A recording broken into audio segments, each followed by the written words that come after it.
If you want to write stories your readers will love, there are 3 things you need to do. Understand storytelling principles, see how other writers have applied those principles, and then use them in your own work. Here on the Story Nerd podcast, our goal is to demystify story theory. We'll help you with the first 2 steps so that you can get started with the third. I'm Melanie Hill, writer, editor, and poet, and I have a passion for spy stories, fairy tales, and master detective novels. And I'm Valerie Francis. I'm a writer and literary editor, and I focus on stories by, for, and about women. On today's episode, Valerie pitched Ray so that we can study character development.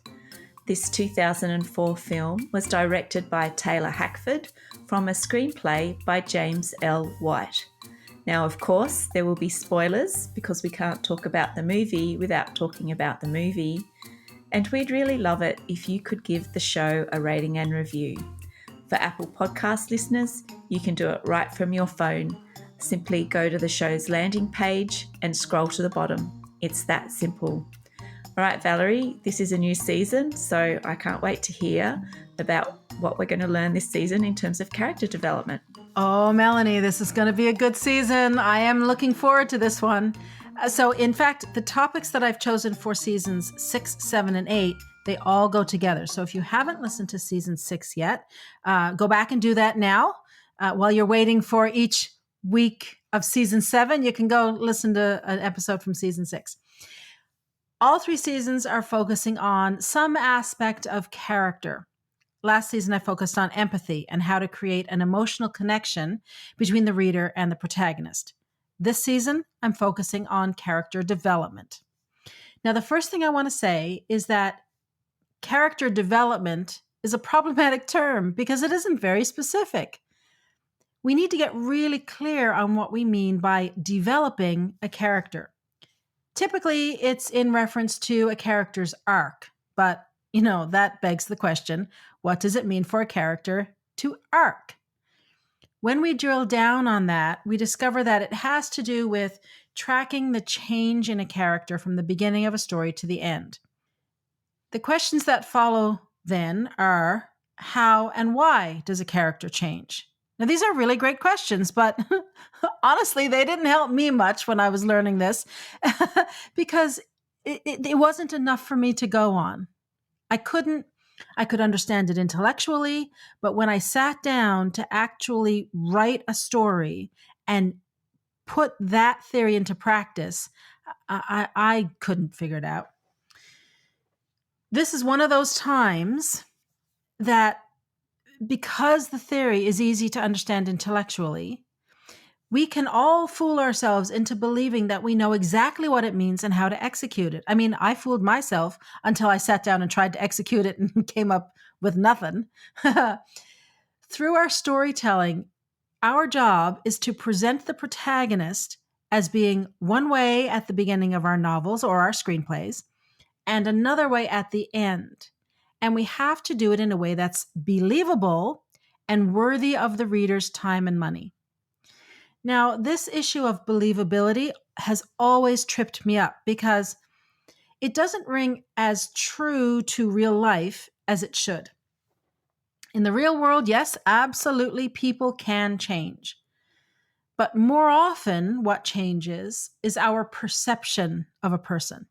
For example, we can meet someone new and have a favorable impression of them, think they're great.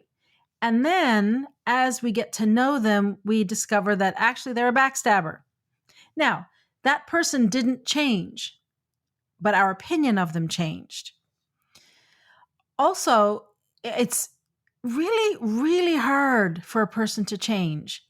If it was easy, we'd all be living our lives to our fullest potential. We wouldn't have any bad habits. We'd all be the ideal weight. We'd all be earning lots of money. We'd all be setting goals and making them happen because we'd have no trouble changing into the kind of person who does those things. In the real world, we do not want to change. We hold on to the status quo with everything we've got because it's a survival thing, right? We fight change. We don't accept it. We don't willingly do it. Now, yes, there are definitely stories where people change. They reinvent themselves and they start whole new lives. but there's not a lot of them. Those people are rare. And in the real world, if it's a memoir, for example, that we're reading of someone who really did totally change their life and overhaul it, it's fascinating. But most of the time, what changes is not the person, but our perception of them. So when we make this distinction, the first question we have to ask ourselves is, does our main character change? Or does he, over the course of the novel, reveal who he really is? And therefore, what is changing is the reader's opinion of him. For example, and Melanie, you might disagree with me on this one.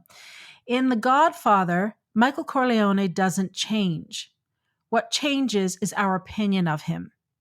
He really was that mean gangster all along. It was just buried deep within him, and it was revealed bit by bit over the course of the film. For me, this idea of a character being revealed is a whole lot easier for me to wrap my head around. It's a challenge for us, though, because it means that we've got to really know who our main character is. And in fact, we've got to know who the major and minor characters are as well. But this season, I'm only going to focus on the main character. I'll look at major and minor characters next season. Most writers don't know their protagonist well enough. They might know surface details like where the character works, what they look like, what kinds of clothes they wear, and all that good stuff. But they can't articulate much, if anything, about the true nature of the character. Why does she do what she does? Why is she in that particular job? Or why has she chosen that group of friends to be with? What is she afraid of? And of course, what does she want? Because character is revealed through action under pressure, knowing the answers to these questions is essential. And that is going to be the primary focus of my study this season. Now, Melanie, before I get into the film Ray this week, do you have any thoughts on that? Is there anything you want to add?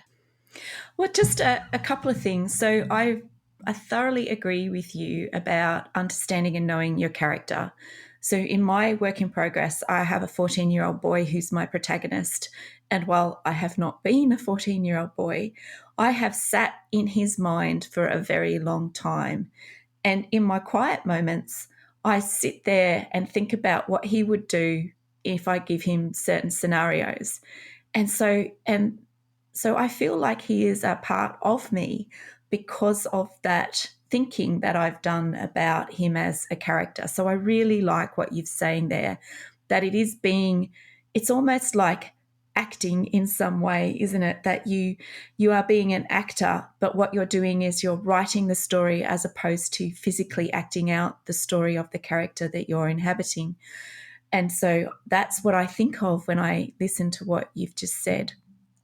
The other thing that really brought home to me the change arc and what you were saying about Michael Corleone is that his environment has changed, right? So he has gone from an environment during the Second World War that has legitimized his true nature, and given it a place of expression where it's okay and legitimate. And then he's moved into another environment where it can go even further than his true nature did when it was in the military, because there are rules around, rules of engagement and those sorts of things and what you can and can't do. But in the world of the mafia, a lot of those rules don't apply. And so he can then go and fully realize who he really is on the inside. So I like what you're saying there about the environment has changed, which has meant that character has evolved even further because of the environment. And I really like that. And so therefore, it is what we are seeing of that character has changed over time, and therefore our opinion has changed. So I like that as well. And I think that will lead nicely into my area of study this season too. But yeah, I agree with what you're saying about inhabiting your character's skin.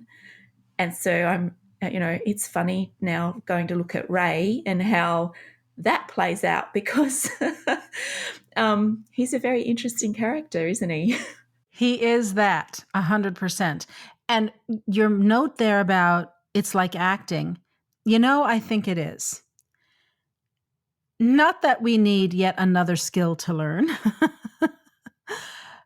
but that's part of the trade in storytelling. If we can learn to crawl inside the skin of our characters and act out their parts, and sometimes I do actually stand up and act out a scene. Listen, it works for Aaron Sorkin. So if it's good enough for Aaron Sorkin, it's good enough for me. All right, let's move on and talk about Ray. And before I begin, I just want to have a note here to the fans of Ray Charles. I'm focusing only on the information as presented in the film. I know he wrote an autobiography, and I know there are lots of details of his life that aren't included in the film, but I'm focusing only on Ray Charles as presented in this film. Now, if we think about character development as a character changing from beginning to end, we could say that Ray is poor at the beginning and rich at the end. We can also say that he's alone in the beginning and he has friends, family, and business associates around him at the end. That's totally true. But they don't really tell us anything about who Ray Charles is.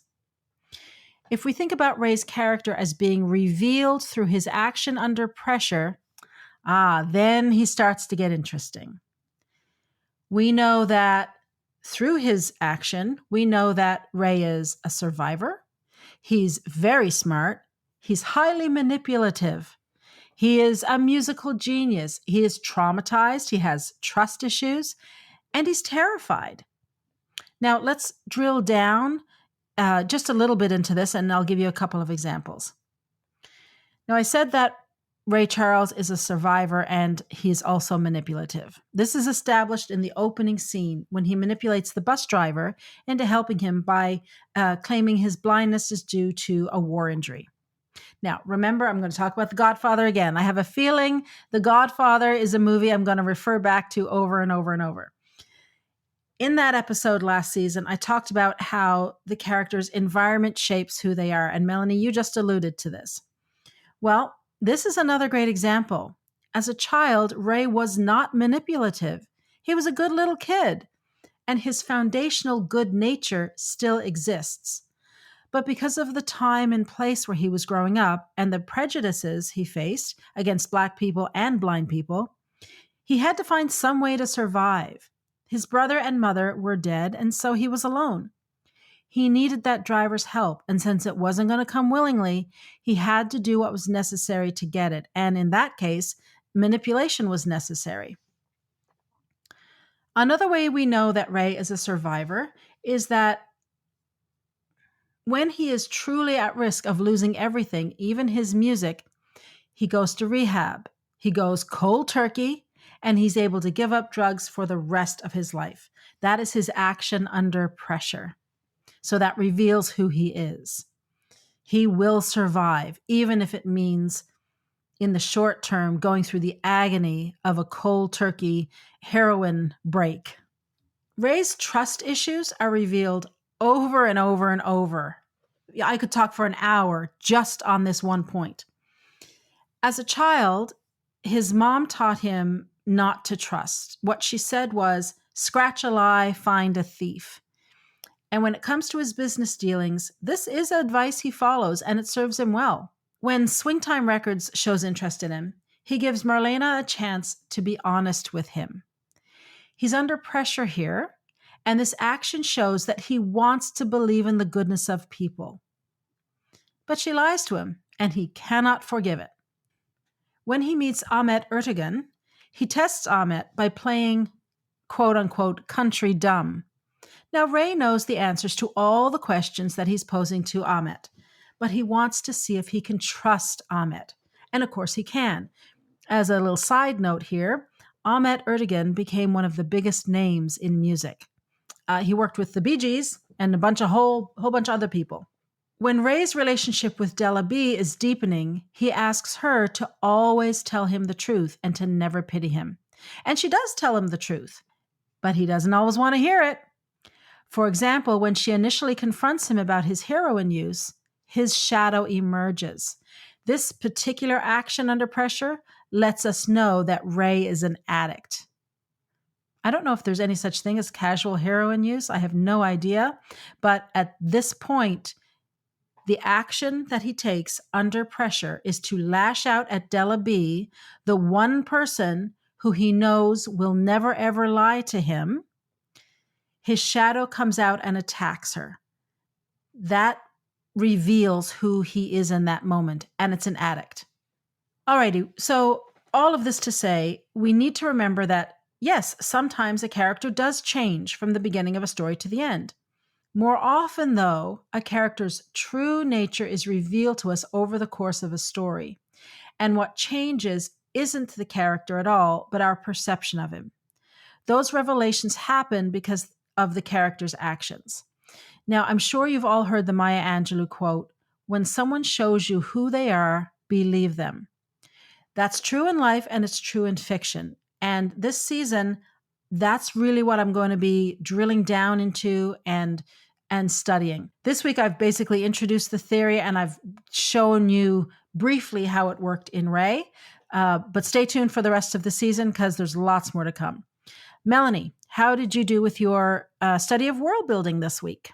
Well, I'm finding this really fascinating already, and I think it's going well. So we'll see. Now, normally when we talk about world building, what writers mean or they think about is science fiction or fantasy worlds, which is really understandable because they are essential components of those types of stories. But world building is essential or important in every story. Now, there were two things that inspired me to look at world building in stories this season. And the first was Valerie's analysis of Michael Corleone's environment as an explanation of how he became the Don. And I also recently read a quote from one of my favourite Australian authors, Kate Forsyth. And Kate says in her essay, The Simple Act of Reading, and I quote, "When I read, the real world disappears and only the invented world of the book remains," unquote. Now, both of these events were serendipitous moments because it reminded me that I too need to put the finishing touches on the world that I've created in my work in progress. So my story is set in a small fictional outback town in Queensland, and it's a performance story, but it's based on a competition that is not widely understood. So I have to create this world for the reader. Now, I think I'm doing a good job, but I do need to add the finishing touches to the world. So that is why I'm looking at world building this season. Now, I was concerned that I was overthinking world building in familiar worlds, but it turns out that I'm not. So there is more to world building than most writers know. And this is why I love doing this podcast, right? Because I get to level up my understanding of theory and also share the bumps and the bounces with you. Now, let's start big this week with the why and the how world building in stories occurs. Now, the Cambridge Introduction to Narrative, 2nd edition by H. Porter Abbott, says about narrative space, "When creating stories, by default, you are creating narrative space. That space gets filled with things. Action makes space, and this space can be small or big, depending on what you'd like to include or not include." And that's from page 162. So we as writers populate the space not only with characters, but also with atmosphere. So as storytellers, we have a blank page or a blank screen to fill. Where character may be the first resident in the story world, we can either create a whole world around them, or in the case of Ray, choose specific aspects of the character's world to support their story. Now, before I go on and talk a bit more about that in detail, Valerie, is there anything you wanted to add about the world building and supporting a character or how that plays out. I'm telling you, The Godfather is just going to keep coming up because you've done it as well.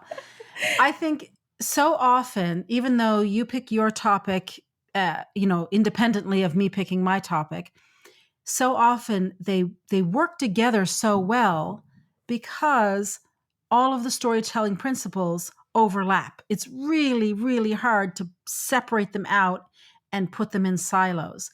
So, as we learned in The Godfather, the character's environment or the world that the character exists within has a huge impact on who that character is and how they behave under pressure. So, yeah, I think these two topics go hand in glove, and I'm really curious to see what you come up with this season. Well, it's interesting too. So I did a course this week on systems theory. So, systems of systems and systems theory thinking.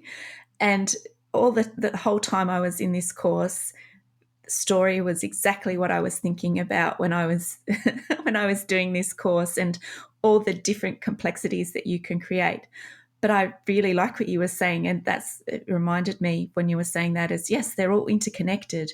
So we come to the page with a blank page and an idea, and then we develop this world and this system for our characters to act in, and it's truly fascinating and so interconnected. Anyway, I'm going to nerd out, so I better get back on track. All right, so here are some of the theory that I think is pertinent for Ray. Now, there are 3 worlds presented in the movie Ray.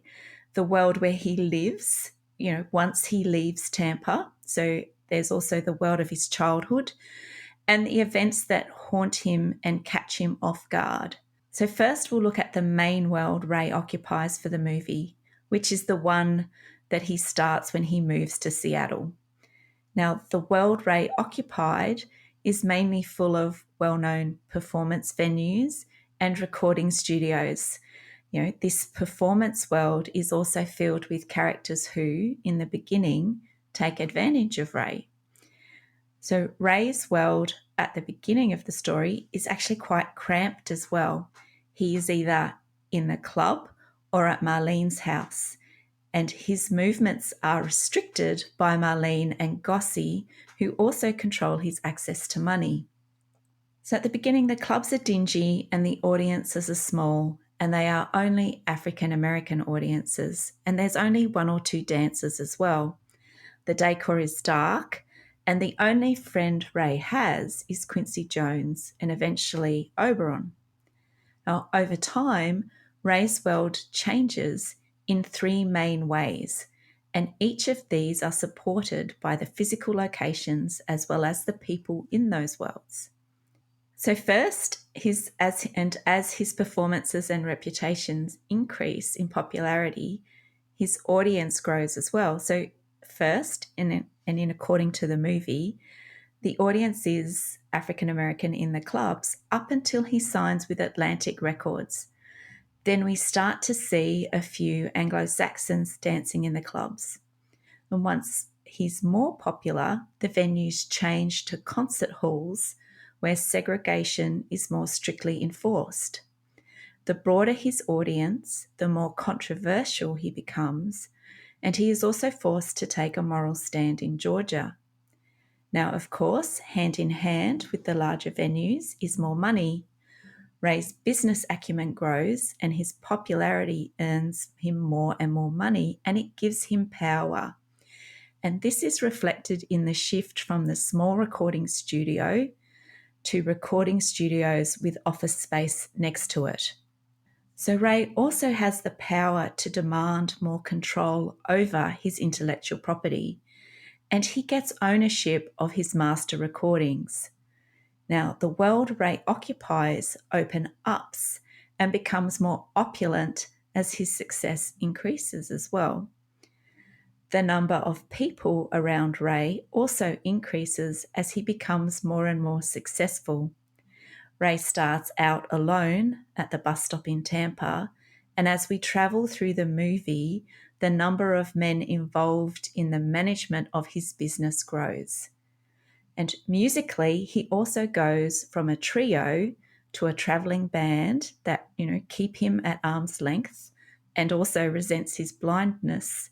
But he does gain some friends like Jeff the driver. Then once Ray is acquired by Atlantic, he shifts into the recording studio and he has a studio band, plus the promoters at Atlantic who are there to expand the recording industry. The number of them grow too. So Ahmet and Jerry spend more and more time with him, and Ray gets a manager, Milt, and of course he also has Marianne and Margie and Della Ray. The move to ABC again means even more money, more success and larger audiences and bigger recording studios. Ray is also moving his family into bigger houses, but he's not there to be with his family or create a home. And so the homes are like gilded cages for Della Ray. The family home becomes more and more vacant as Ray becomes more and more successful. Now, this is a great use of the setting in Ray's world to support his story. There's a big contrast between filling larger and larger concert venues with adoring music fans and buying larger and larger homes, but not being able to give his family time and love. The physical world is supporting Ray's actions as a character externally, but also as well as internally. Now, this is where the crossover between the main story world and the other two story worlds occur. And I believe the three worlds are linked by Ray's drug use, which in turn is linked to the people surrounding Ray who enable him to be an addict. Now, while Ray has all the success he could hope for, he is still a cripple and being taken advantage of. And this happens for as long as he is addicted to heroin. Now, Ray's childhood and his haunted world are parallel story worlds, and they are both told virtually in flashback. And they really are, well, what I think they are is Ray's internal world. So they are his memories of his mother and also of his trauma. And at the center of his internal world is poverty. Everything stems from his poverty. And this is why Aretha teaches him to be independent despite his disability. It's why she sends him away so that he can get an education so he doesn't have to live hand to mouth like she does. And she makes him promise that he won't let anyone treat him like a cripple and that he will stand on his own 2 feet. Now, the haunted world originates from the death of Ray's brother George, and he travels through the other side of that world when he goes into rehab.